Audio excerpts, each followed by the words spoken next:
It appears that William's angry with his younger brother Prince Harry once again, but what about as ever this time?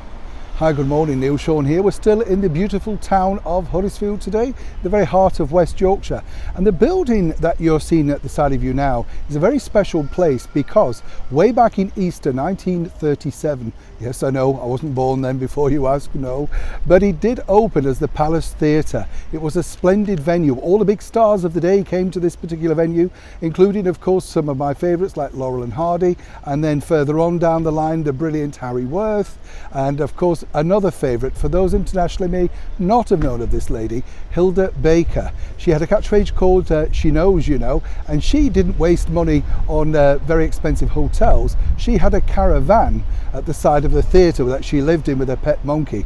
A woman after my own heart, you know, looking after the brass, as we say here in the heart of Yorkshire. And now, today, it is actually student flats since 2015. So once you are checking into those student flats, amazingly, you could be sat in the dressing rooms or the stalls, or maybe even in the spotlight box. But whichever way you look at it, this is a wonderful theatre.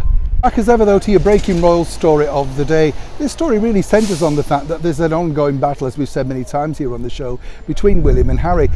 And this really all centres on the fact that seemingly when Catherine or William do some noble gesture or want to raise a point of one of their many charitable causes, along pop Harry and Meghan, stealing their thunder. Now you might say, well, that's not really their fault, is it, Neil? Because of course the media follows Harry and Meghan. They do, but it's something of a bit of a calamity, isn't it? You know, people want to know how much money in diamonds she's wearing, the outfits, whether she bought them or were given them.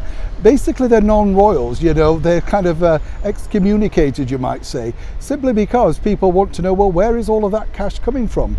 On the other side of the coin, of course, we have our future king in William, who did a rather splendid podcast. And once again, this is done incredibly well, even if the media didn't give it the attention that it so-called deserved. He sat down with the Hollywood film star Cate Blanchett on her podcast, discussing a matter that's very close to his heart, of course, climate change. And now, as you know, I'm not a climate basher.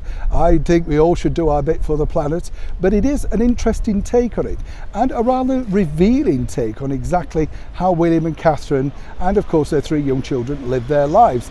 As you can imagine, being the son of His Royal Highness Prince Charles, they're already green, but Charles, if you remember, was green way back before green was even fashionable. But basically the problem is now that whatever William and Catherine seemingly seem to do, they're always mightily upstaged just at the pinnacle when, of course, the focus that they wish their topics to be media headlines, and of course drawing the right kind of focus, seem to be upstaged by something a little less, shall we say. Now, obviously for Harry and Meghan, they would claim they know nothing about this. Source told me inside palace walls that it can't be a simple coincidence that each time Catherine and William want to launch some really serious incentive, or indeed get a message out there that matters to them, along come Harry and Meghan with some kind of drama to make sure they steal the front pages. Whichever way you look at it, these brothers remain, at least in the media, simply at war over front pages. Neil Sean in the very heart of Yorkshire.